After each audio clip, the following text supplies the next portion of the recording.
नमस्कार भाइयों।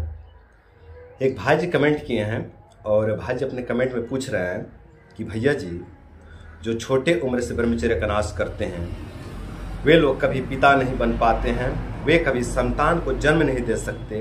क्या ये बात सही है भैया? तो इसका उत्तर है कि हाँ।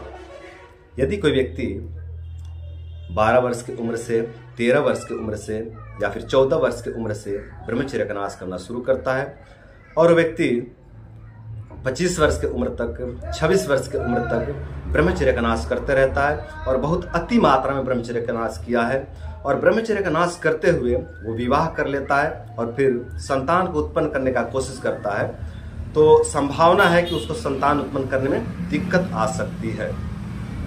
100% दिक्कत आएगी ये तो नहीं कहा जा सकता, लेकिन संभावना है कि उनको संतान उत्पन्न करने में दिक्कत हो सकते हैं।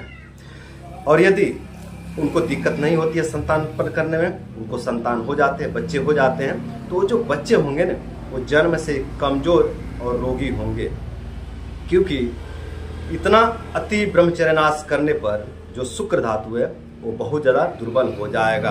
सीधी सी बात है कि जो शुक्र धातु है वो बहुत कमजोर हो जाएगा, बहुत पतला हो जाएगा, बेजान हो जाएगा और उस शुक्र से जो संतान उत्पन्न लेंगे, जो बच्चे जन्म लेंगे, वो बच्चे जन्म से कमजोर और रोगी होंगे। तो मेरे भाइयों, ज़्यादा ब्रह्मचर्य नाश करने से बच्चों पर इसका दुष्प्रभाव पड़ता है। हो सकता है कि बच्चा हो ही ना, और यदि बच्चे हो जाते हैं तो जो बच्चे होंगे वो जन्म से कमजोर और रोगी होंगे। लेकिन जो लोग ब्रह्मचर्य का नाश तो करते हैं लेकिन विवाह से कुछ महीनों पहले या फिर कुछ वर्ष पहले ब्रह्मचर्य को धारण कर लेते हैं ना, तो उनके जीवन में इस तरह की समस्या नहीं आती है, उनको संतान उत्पन्न करने में कोई दिक्कत नहीं आती है और उनके जो संतान होते हैं ना वो जन्म से हष्ट पुष्ट और बलवान होते हैं। उनको ज़्यादा दवाइयों की आवश्यकता नहीं पड़ती है, उन बच्चों को ज़्यादा दवाई की आवश्यकता नहीं पड़ती है, वो स्वस्थ पैदा होते हैं और पूरे जीवन स्वस्थ बने रहते हैं।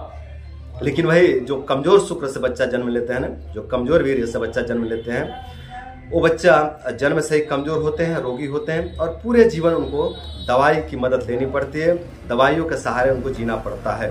तो मेरे भाइयों, इस ब्रह्मचर्य नाश का बहुत बड़ा दुष्प्रभाव देखने को मिलता है बच्चों पर। तो यदि आप इस तरह की गलती करते हैं, इस तरह की गलतियां आपके जीवन में हैं, तो आप इन गलतियों को छोड़िए, ब्रह्मचर्य का पालन कीजिए, ब्रह्मचर्य युक्त रह करके विवाह कीजिए और फिर बच्चों को जन्म दीजिए।